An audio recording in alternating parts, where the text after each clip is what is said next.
వినండి. అపవిత్రాత్మలు ఎందుకు మనిషిని పట్టి పీడిస్తున్నాయి? ఎన్నో సార్లు చెప్పాను. మళ్ళీ మళ్ళీ చెబుతున్నాను. మనము అవకాశం ఇస్తే తప్ప సాతాను మన దగ్గరికి రాలేడు.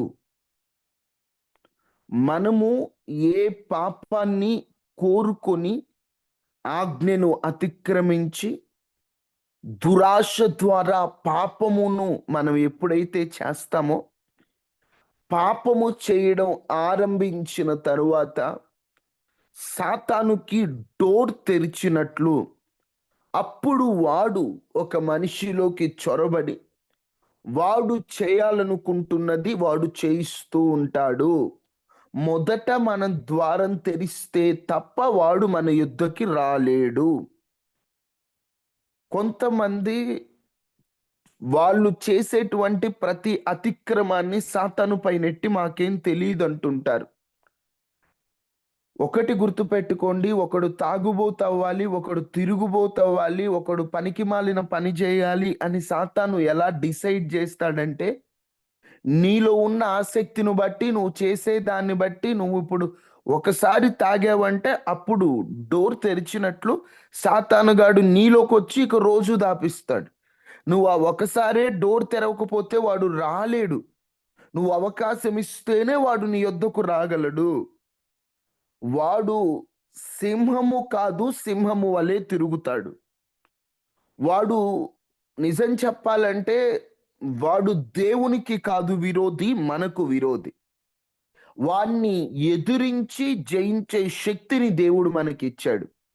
అపవాదిని ఎదురించుడి, అప్పుడు వాడు మీ యొద్ద నుండి పారిపోవును. పారిపోవును. మనం ఎదురించొచ్చు.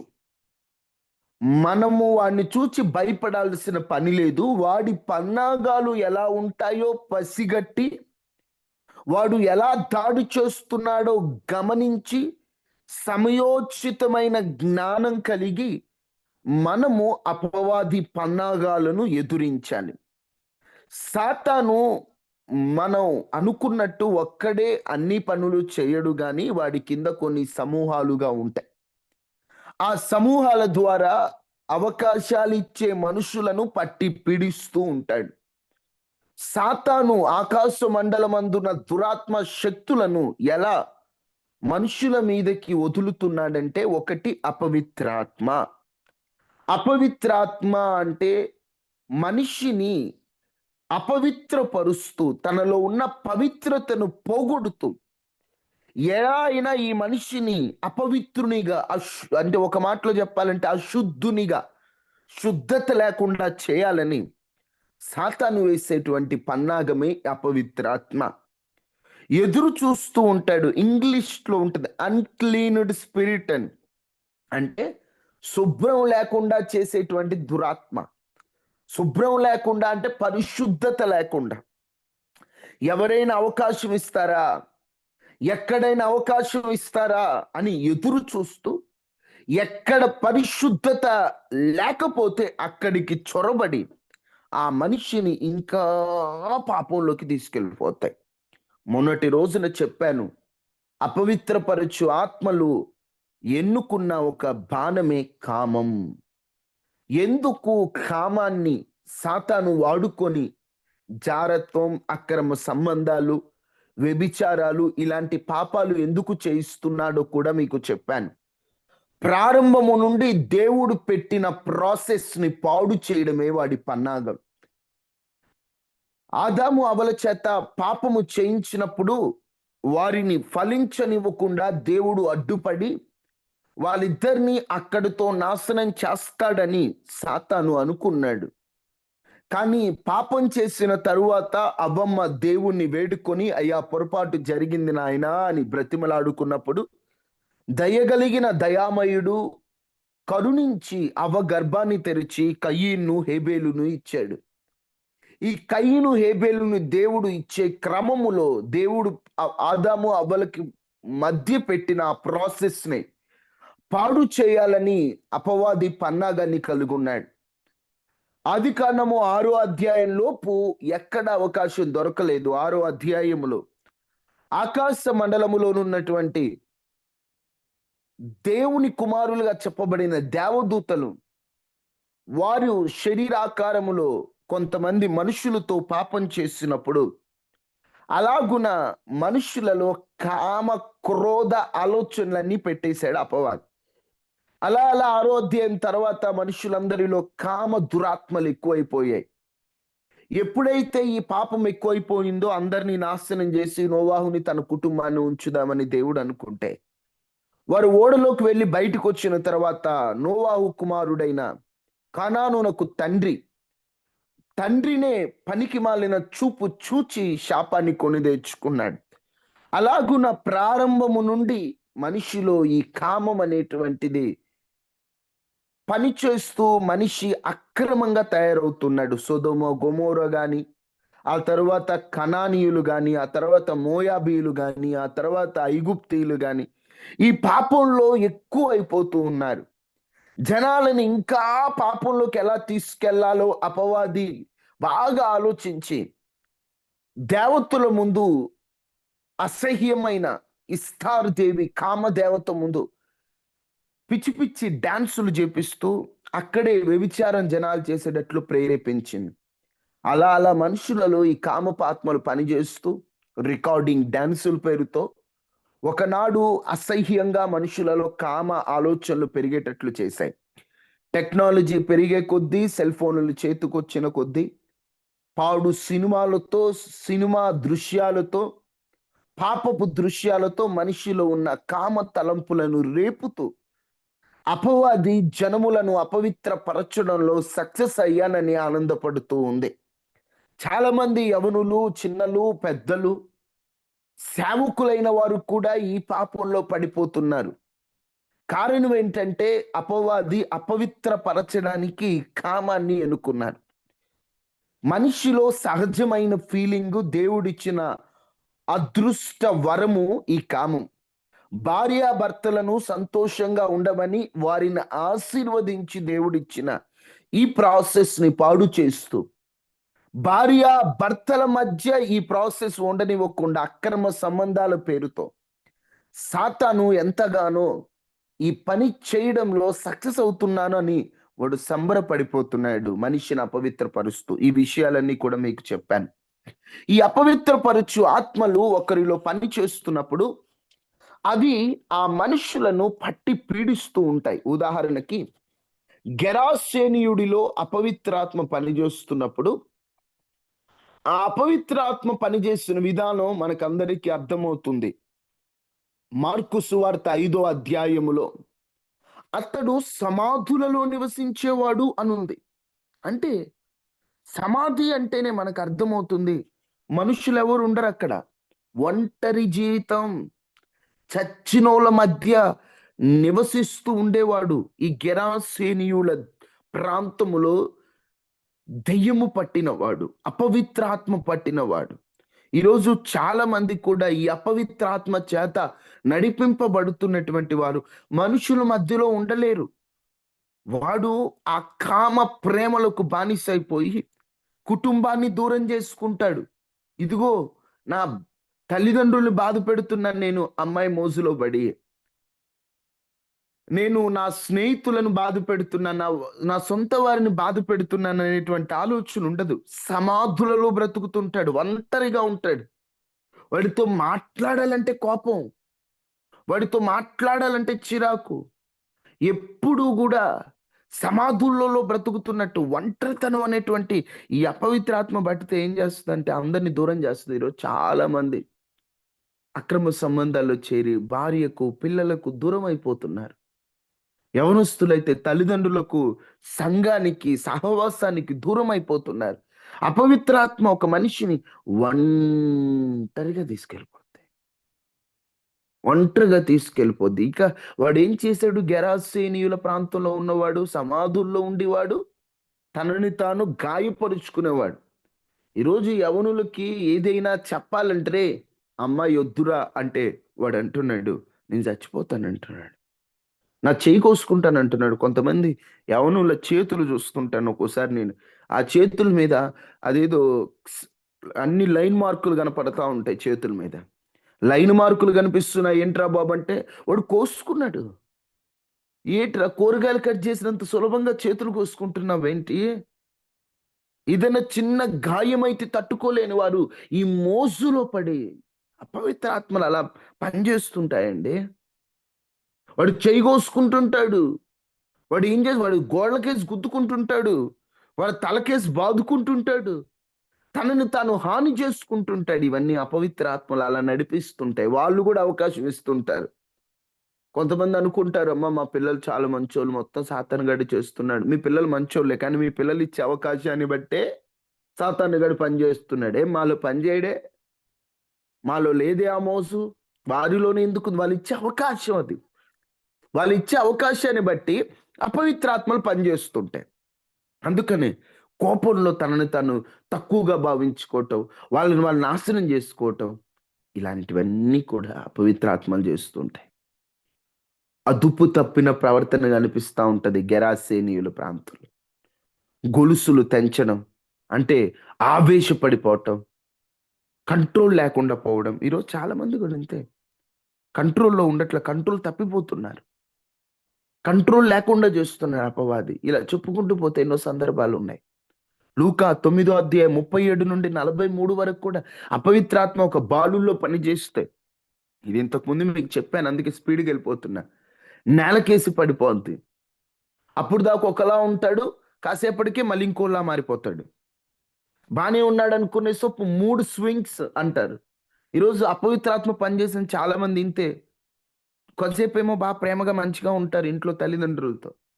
మరి కొంచెంసేపు అవ్వగానే వింతగా ప్రవర్తిస్తుంటాడు. వీడేంట్రా పిచ్చోళ్ళ ప్రవర్తిస్తాడు. ఇందాకేగా బాగున్నావు, మళ్ళీ ఏమైంది కాసేపట్లో? 3 స్వింగ్స్ బాగా మాట్లాడతాడు. అమ్మా ఇదమ్మా సంగతులు, అదమ్మా సంగతులు అని. కాసేపు మళ్ళీ కొంచెం సేపు అయిన తర్వాత విచిత్రంగా ప్రవర్తిస్తుంటాడు, దెయ్యం పట్టినట్టు. కారణం అపవిత్ర ఆత్మలు పనిచేస్తుంటాయి. ఆ బాలుడికి పనిచేస్తున్నప్పుడు అదే జరుగుతుంది. అర్థం కాని భయాలు ఈరోజు యవనస్తులు పట్టి పీడిస్తూ ఉన్నాయి.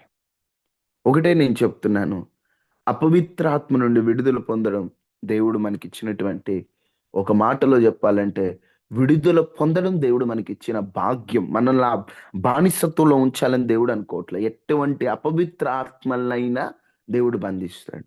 గుర్తుపెట్టుకోండి, మన పవిత్రతను డిస్టర్బ్ చేయాలని సాతాను పలు రకాలు ప్రయత్నం చేస్తాడు. మన పవిత్రతను పాడు చేయాలని. దయచేసి అపవిత్రాత్మలకు అవకాశం ఇవ్వద్దు. దేవుడు విడుదల పొందే ఆ భాగ్యాన్ని మనకి ఇచ్చాడు. మనం బానిసలుగా ఉండాల్సిన పని లేదు. విడుదల ఎలా జరుగుద్దంటే గుర్తుపెట్టుకోండి, బలమైన ప్రార్థన ద్వారా. తల్లిదండ్రులుగా ఉన్నవారు ఉదయాన్నే లేచిన తరువాత, ఉదయకాల ప్రార్థన జరిగే ముందే కూర్చొని మీ పిల్లల మీద పనిచేసేటువంటి సాతాను శక్తులను బంధించండి. మీ భర్త మీద పనిచేసే సాతాను శక్తులను బంధించండి. యేసునామములో నా బిడ్డ మీద పనిచేస్తున్నటువంటి సాతాను శక్తులను బంధిస్తున్నాను. ఈరోజు నా బిడ్డ మీద ఎటువంటి అపవాది శక్తులు ఏలుబడి చేయకూడదని పరలోక ప్రార్థన నేర్పేటప్పుడు యేసుక్రీస్తు ప్రభు ఏమి నేర్పాడు? పలకండి, చివరి లైన్లు చెప్పండి ఒకసారి. పరలోక ప్రార్థన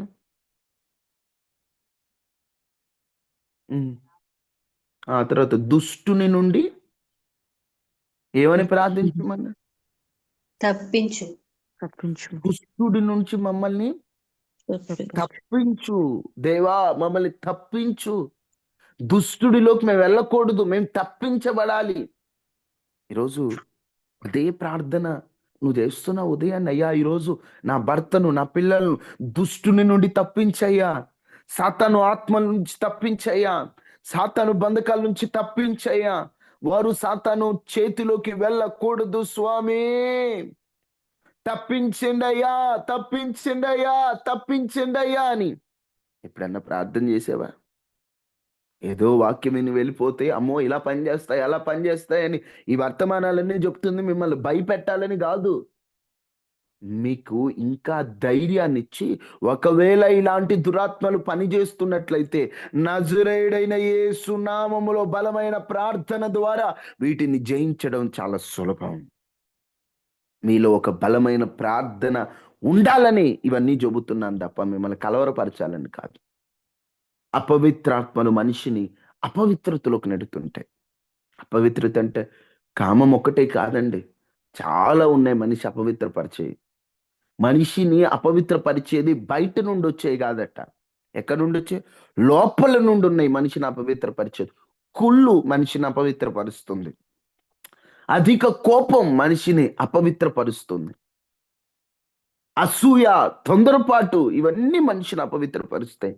ఒకటి చెప్తున్నా, పవిత్రత క్రైస్తవునికి దేవుడిచ్చిన అదృష్టం. పవిత్రంగా ఉండాలి. యేసు రక్తము చేత మనల్ని కడిగి మనల్ని పవిత్రపరిచాడు. మనం పరిశుద్ధంగా ఉండాలి. మనలో అపవిత్రత తీసుకురావడమే సాతాను పన్నాగం. బూతు మాటల ద్వారా అపవిత్రపరుస్తుంటాడు. ఎన్నోసార్లు మీతో చెప్పాను, ఒక గొడవ అయిందంటే ఆ గొడవలో మాట్లాడే బూతుకి గొడవకి సంబంధమే ఉండదు. కానీ ఆ బూతు మాటలు ఎందుకు అనిపిస్తున్నాడంటే అది సాతాను పన్నాగం. సాతాను పన్నాగం. ఎన్నో రోజుల నుండి నేను యవనస్తులతో మొత్తుకుంటాను, బాబు కోపం వస్తే బూతు మాట అంటారు కానీ సాతాను గాడు పన్నాగం రా బాబు. ఎందుకు సాతాను పన్నాగం అంటే మీరందరూ ఒకసారి కూల్గా ఆలోచించండి. ఇప్పుడు మనకి మన ఇంటి ప్రక్కన ఉన్న ఒకరికి ఒక 100 రూపాయల విషయంలో గొడవైంది అనుకుందాం. 100 రూపాయల విషయంలో ఆ 100 రూపాయల విషయం మాట్లాడాల్సిన మనం ఆ గొడవ జరుగుతున్నప్పుడు పనికి మాలిన బూతు మాటలు మాట్లాడతాం. గొడవకి బూతుకి సంబంధం ఉందా? లేదు బ్రదర్. ఒకసారి ఆలోచించండి మీరు. గొడవకి బూతుకి సంబంధమే లేదు. కానీ బూతు మాట ఎందుకు అంటున్నాం అంటే మనిషి మైండ్ని సాతాను ఎలా కంట్రోల్ చేస్తున్నాడంటే బూతు మాట పలికితే నీ కోపం కంట్రోల్ అవుద్ది. వాడు అలా మన పితరులను కంట్రోల్ చేశాడండి. మనకి ఈ విషయాలు మనమన్నా అర్థం చేసుకొని సమయోచితంగా నడుచుకోవాలి. బూతు మాట అంటే చాలు కోపం కంట్రోల్. ఇప్పుడు కొంతమంది ఉంటారు, కోపం వస్తే బూతులు మాట్లాడేస్తారు. ఏంట్రా బూతులు మాట్లాడావు అని అడిగితే కోపంలో అనేసానన్నా. అసలు నీ కోపానికి బూతుకు సంబంధం ఏంటి? కోపానికి బూతుకు అసలు సంబంధం లేదు కదా. బూతు మాటలు అంటే బూతు పనులు చేసే మాటలే కదా బూతు మాటలు. ఇప్పుడు సాతాన్ నీ మైండ్ని ఎలా కంట్రోల్ చేశాడు ఈరోజు? నా మైండ్ నీ మైండే కాదు, యవనస్తులు, పెద్దలు, చిన్నలు అందరి మైండ్ని సాతాన్ అలా కంట్రోల్ పెట్టి నీ కోపాన్ని తీర్చుకోవడానికి కూడా నువ్వు బూతు మాటని నిన్ను అపవిత్రపరిచేటట్లుగా సాతాన్ గాడు చేశాడు. ఇది అర్థం కాక క్రైస్తవులే కోపాలు వస్తే బూతులు అనేస్తున్నారు. అసలు కోపం వస్తే బూత్ ఎందుకు అనాలా? అసలు బూతుకి కోపానికి సంబంధం ఏంటి? ఎందుకు ఆ మాటలు మాట్లాడాల్సి వస్తుందంటే ఇది అపవిత్ర ఆత్మ చేసే పని. ఎట్టయినా నిన్ను అపవిత్రపరచాలా. నీ నోట బూతు మాటలు పెట్టేస్తే కోపం వచ్చినప్పుడు బూతు మాటలు అనేస్తావు. వాడి ప్లాన్ చూడు, వాడి ప్లాన్ కోప్పడేటట్లు చేసి బూతు మాట అనేటట్టు చేస్తాడు. ఎట్లా అయినా మనిషి నోటిని అపవిత్రపరచాలి, మనిషిని అపవిత్రునిగా చేయాలని సాతాను పలు రకాలుగా ప్రయత్నిస్తున్నాడు. వాడి పన్నాగంలో ఇప్పటికే చాలా మంది పడిపోయారు. అందుకే క్రైస్తవులు యవనస్తులతో నేను మొత్తుకుంటా, బూతులు వద్దు నాయన, బూతులు అది సాతాను పన్నాగం. కోపం వస్తే బూతు మాట అనేటట్లుగా వాడిని మైండ్ని అలా కంట్రోల్ చేస్తున్నాడు. బూతుకి గొడవకి సంబంధమే లేదు, కానీ సాతాను నీ మైండ్ని అలా కంట్రోల్ చేస్తున్న ఇబ్బంది పెడుతున్నాడు. నాయనా వద్దయ్యా, బూతు మాటలు వద్దయ్యా అంటే లేదు. వద్దన్నా మాట్లాడినన్నా అంటారు కానీ కోపంలో వచ్చేస్తున్నాయి. సాతాను అలా కంట్రోల్ చేస్తున్నాడు. నీ శరీరాన్ని అపవిత్రంగా చేస్తున్నాడు. మనం ఛాన్స్ ఇవ్వకూడదండి. ఇప్పుడు దానియేలు, షడ్రక్, మేషక్, అబేద్నెగోలకు ఆహారం పెడుతున్నారు. వారు ఒకటే, ఇది తింటే మేము అపవిత్రులం అవుతాం అనుకున్నారు. వెంటనే వాళ్ళు ఒకటే, అయ్యా మా ఏలినవాడా మాకొద్దు నాయన, రాజా మాకొద్దు, ఇదే మమ్మల్ని అపవిత్రపరిచేది ఏదైనా మాకొద్దు నాయన, ఇది తింటే మేము అపవిత్రులం అవుతాం మాకొద్దు అన్నాడు నిర్మోహమాటంగా.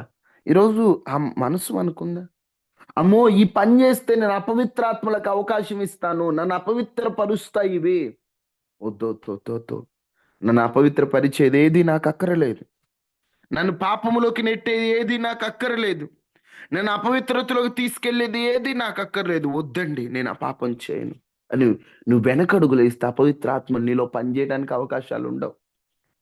నువ్వు అపవిత్రతకు అవకాశం ఇస్తేనే అవి నీలో పనిచేస్తుండే. దయచేసి అపవిత్రులుగా మారొద్దు.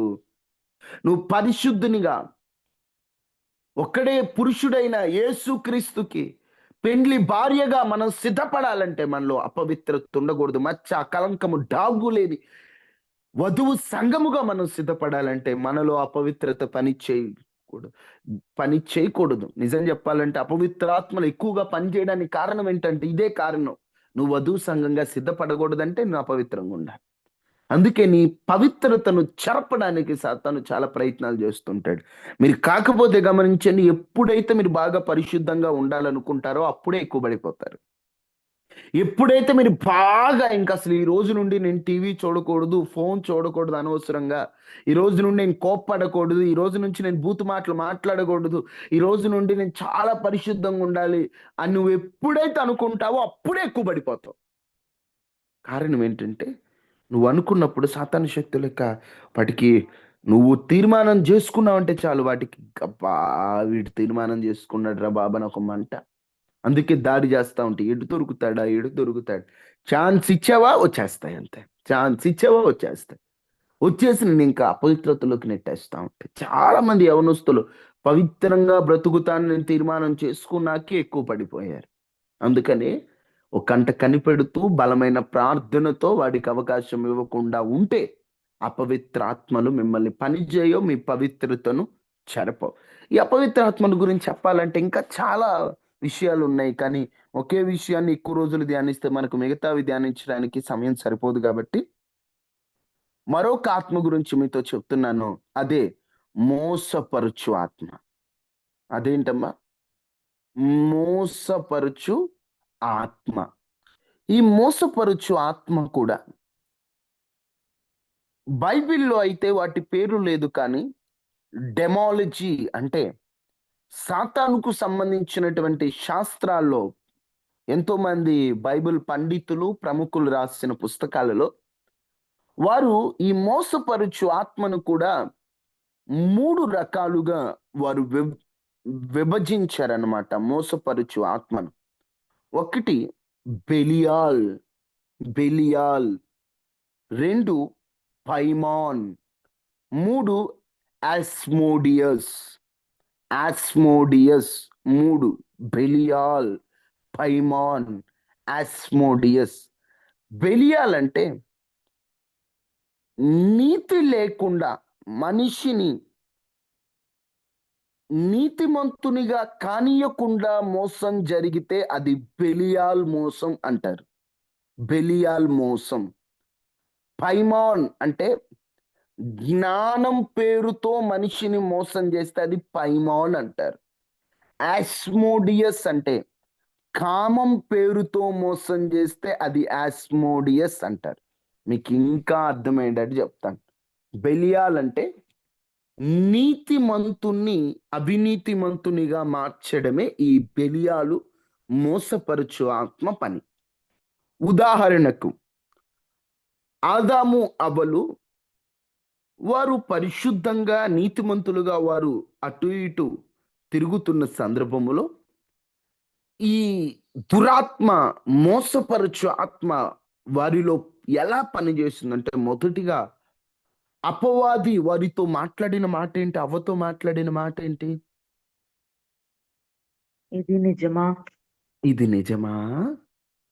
సాతాను వాడు మోసపరుచు ఆత్మ. అందుకే బైబిల్ ఎన్నోసార్లు మోసపరుచు ఆత్మలకు దూరంగా ఉండండి, మోసం చేయు ఆత్మలు, ఎన్నో రెఫరెన్సులు మనకి బైబిల్లో కనిపిస్తూ ఉంటాయి కదా. వాడు మోసపరుచు ఆత్మ, మోసపరుచు ఆత్మ. ఎందుకు అన్నిసార్లు ఈ మోసపరుచు ఆత్మ? ఇప్పుడు మొదటి రాజులు 22వ అధ్యాయంలో కానీ తర్వాత ఇంకొన్ని సందర్భాలలో కూడా మనం బైబిల్ వాక్యాల్లో గమనిస్తే మోసపరచు ఆత్మలు మనకి కనిపిస్తూ ఉంటాయి. మొదటి తిమోతి 4:1లో కానీ కొంతమంది మోసపరుచు ఆత్మలకు లోబడుతున్నారు అని మొదటి తిమోతి 4:1లో ఉంటది. ఈ మోసపరుచు ఆత్మలు ఒక మనిషి దగ్గరకు వచ్చి ఎలా పనిచేస్తాయంటే అవమ్మ దగ్గర పనిచేసినట్టు. ఇది నిజమా అంటే మనిషిని ఫస్ట్ కన్ఫ్యూజన్లోకి తీసుకెళ్తాయి. ఇది నిజమా? ఇది నిజమంటావా? వాస్తవమేనా? ఇది నిజమా? నమ్మొచ్చా? ఎప్పుడైతే మనిషి కన్ఫ్యూజన్లో సందేహంలోకి వెళ్తాడో సందేహం ద్వారా చొరపడాలని చూస్తాం. ఇప్పుడు ఇది నిజమా అని అపవాది అన్న వెంటనే అవును నిజమే, నా దేవుని మాట వాస్తవం, అసలు నువ్వెవరు, ఎందుకున్నావు ఇక్కడ అని గట్టిగా మాట్లాడుంటే అక్కడ అపవాది ఎదురిస్తే పారిపోయేవాడు. కానీ సందేహంలోకి తీసుకెళ్ళిన వెంటనే సందేహానికి అవకాశం ఇచ్చాయి, మోసం చేసేసాయి. ఈరోజు నీకు కూడా ఎన్నో సందేహాలు వస్తున్నాయి. నీకు ఇచ్చిన వాగ్దానం నెరవేరుద్దా? దేవుడు నీ భర్తను మారుస్తాడా? దేవుడు నీ కుటుంబాన్ని ఆనందంతో నింపుతాడా? దేవుడు నీ బిడ్డను పట్టుకుంటాడా?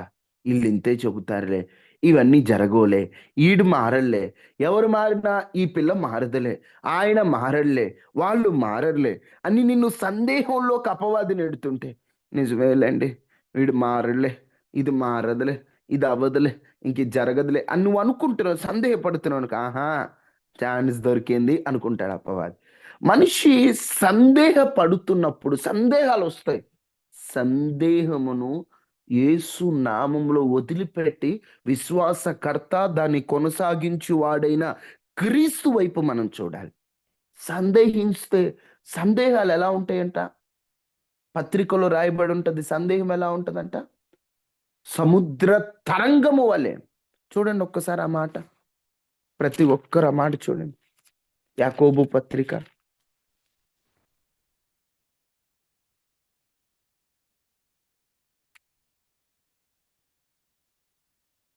యాకోబు పత్రిక 1వ అధ్యాయం 6వ వచనం.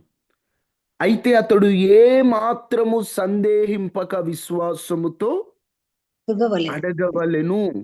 సందేహించువాడు, ఎవరైతే సందేహపడతారో, కన్ఫ్యూజన్ లో ఉంటారో, గాలి చేత రేపబడి ఎగిరిపడు సముద్ర తరంగము వలె ఉంటారు. ఎవరైతే సందేహపడతా ఉంటారో, ఒక సముద్రపు అల గాలి చేత అటు ఇటుగా ముందుకి వెనక్కి ఎలా వస్తుందో, ఆత్మీయ జీవితం కూడా అలానే ఉంటది. ఎగిరిపడు సముద్ర తరంగములా ఉంటాడు అతి మనుషుడు. ఎవరైతే సందేహపడుతున్నారో, ద్విమనస్కుడై, 2 మనసులు ఉంటాయి. అన్ని సమస్త మార్గాల యందు అస్థిరుడు, స్థిరంగా ఉండలేడు. ప్రభు వల్ల తనకేమైనను దొరుకునని తలంచుకొనరాదు. సందేహపడువాడు ఏదన్నా దొరుకుద్ది అనుకోవడానికి అవకాశం లేదంట. సందేహం ద్వారా అతడు పోగొట్టుకుంటాడట. ఎన్ని నష్టాలు ఉన్నాయో పడటం వల్ల. ఒకటి, సందేహపడటం వల్ల స్థిరంగా ఉండలేం, అస్థిరులం అవుతాం. సందేహపడటం వల్ల మనం ఆశించింది మనకు దొరకదు. సందేహపడటం వలన సముద్ర తరంగముల, సముద్ర అలల్లాగా మనం ఉండిపోతాం. సందేహాలు వస్తాయి, కానీ సందేహం వచ్చినప్పుడు విశ్వాసము ద్వారా సందేహాన్ని, అంటే ఒక మాటలో చెప్పాలంటే విశ్వాసాన్ని సందేహంలో నింపి సందేహాన్ని పూర్తిగా ఖాళీ చేయాలి. పూర్తిగా ఖాళీ చేయాలి. నీకు వస్తుంటే అప్పుడప్పుడు సందేహాలు, దేవుడు చేస్తాడంటావా బ్రదర్? దేవుడు ఇస్తాడని అనిపిస్తుంది మనిషి అన్నాక, నాకు మీకు అందరికి. అప్పుడు వెంటనే ఏం చేయాలి? నా దేవుడు ఆలస్యమైన మేలు చేస్తాడని ఈ వాగ్దానాలను, ఈ విశ్వాసపు మాటలను, ఈ ప్రార్థనను సందేహం మధ్యలో నువ్వు అలా ప్రార్థన చేరిస్తే అప్పుడు సందేహం మాయమైపోతుంది. ఇప్పుడు బాటిల్ ఉంది, ఆ బాటిల్ బాగా గాలితో నింపబడి ఖాళీగా ఉంది. ఖాళీగా ఉన్నప్పుడు బాటిల్ ఏమవుతుంది? పెద్ద గాలి రంగనే ఎగిరిపోతా ఉంటది. ఇప్పుడు బాటిల్ కదలకుండా ఒక చోట స్థిరంగా ఉండాలంటే బాటిల్లో ఏదైనా నింపాలి. ఎప్పుడైతే బాటిల్లో ఏదైనా నింపుతావో, అది నింపడం ద్వారా బాటిల్ అనేది కదలదు. ఇప్పుడు నీవు కూడా కదిలేటట్లు పరిస్థితులు వస్తున్నాయి. అప్పుడు వెంటనే విశ్వాసం ద్వారా నీ హృదయాన్ని నింపుకొని సందేహాన్ని పోగొట్టుకోవాలి. వాగ్దానాల ద్వారా నింపుకోవాలి. పరిశుద్ధాత్మునిలో ఆనందించుట ద్వారా, వాగ్దానముల ద్వారా. ఎప్పుడైతే నీ హృదయం అనే బాటిల్లోకి నీవు నింపుకుంటావో, అప్పుడు ఆటోమేటిక్గా నీలో ఉన్న సందేహం అనేది బయటకు వచ్చేస్తుంది. ఈ మోసపరిచే ఆత్మలు ఒక మనిషిలోకి సందేహం ద్వారా చొరబడతాయి. నా మాటలు అర్థం చేసుకోండి. సందేహం ద్వారా చొరబడతాయి. సందేహం, కన్ఫ్యూజ్ అవుతున్నావా? వాడు అవకాశం చూస్తుంటాడు. ఆహా, ఇది ఇంతే సందేహపడితే మనం దూరదాం. అమ్మ, మనిషి అన్న తర్వాత ఒక్కోసారి సోలిపోతాం, కృంగిపోతాం. ఎంత విశ్వాసం కలిగిన వాడైనా ఒక సందర్భం వచ్చేసరికి ఏంది పరిస్థితి అనిపిస్తుంది. కానీ వెంటనే ప్రార్థన ద్వారా నెక్స్ట్ డేకి రికవరీ అయిపోవాలి. ఇప్పుడు ఈ నైట్ బాగాలేదు, మూడ్ బాగాలేదు అనుకోండి, ప్రేయర్ చేసుకుని పడుకో అంతే. నెక్స్ట్ డేకి నార్మల్ అయిపోవాలి అంతే తప్ప రోజు అదే సందేహాల్లో ఉండొద్దు. ముద్దు నుండి చిగురు పుట్టించగలిగిన దేవుడు, అయిపోయింది అనుకున్న చోట ఇంకా ఆరంభం ఉంది అనేటట్లు చేయగలిగిన దేవుడు, ఒక విధవరాలని యేసుక్రీస్తు తల్లిగా మార్చిన దేవుడు, ఒక వేశ్యని యేసుక్రీస్తు వంశావళిలో చేర్చిన దేవుడు. ఆయనకు అసాధ్యమైంది ఏమీ లేదు. ఆయన వైపు చూస్తూ ముందుకెళ్ళండి. విశ్వాసమున కర్త, దాన్ని కొనసాగించువాడైన యేసు వైపు చూడండి తప్ప మనుషుల వైపు చూడొద్దు. సందేహాలు వస్తాయి.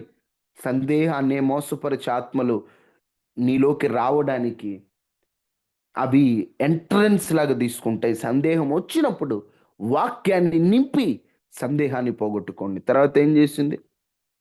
ఇది నిజమా అన్న తర్వాత మీరు చావనే చావరు అని చెప్పింది అపవాది. అంటే ఏం చేసింది?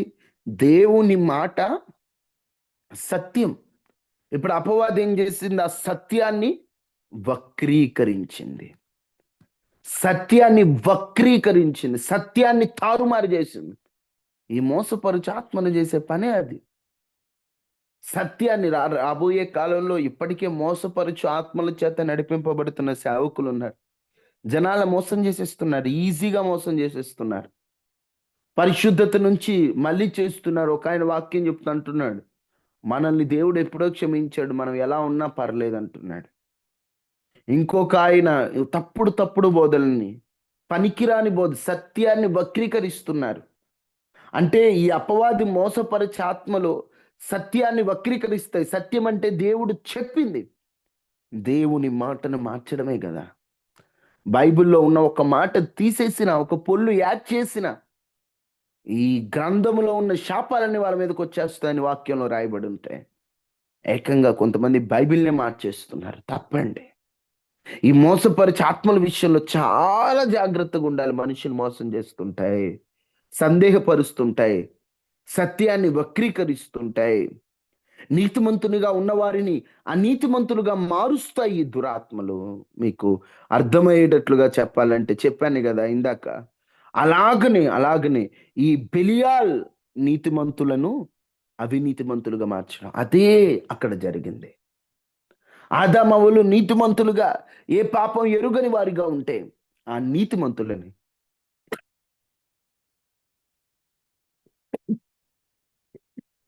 అవినీతిమంతులుగా మార్చింది అపవాది. ఈ రోజున ఈ బెలియాల ఆత్మలు పనిచేస్తున్నాయి. వాళ్ళు ఎట్లయినా మోసం చేసి పరిశుద్ధంగా ఉన్నవారిని పాడు చేసేస్తున్నాయి.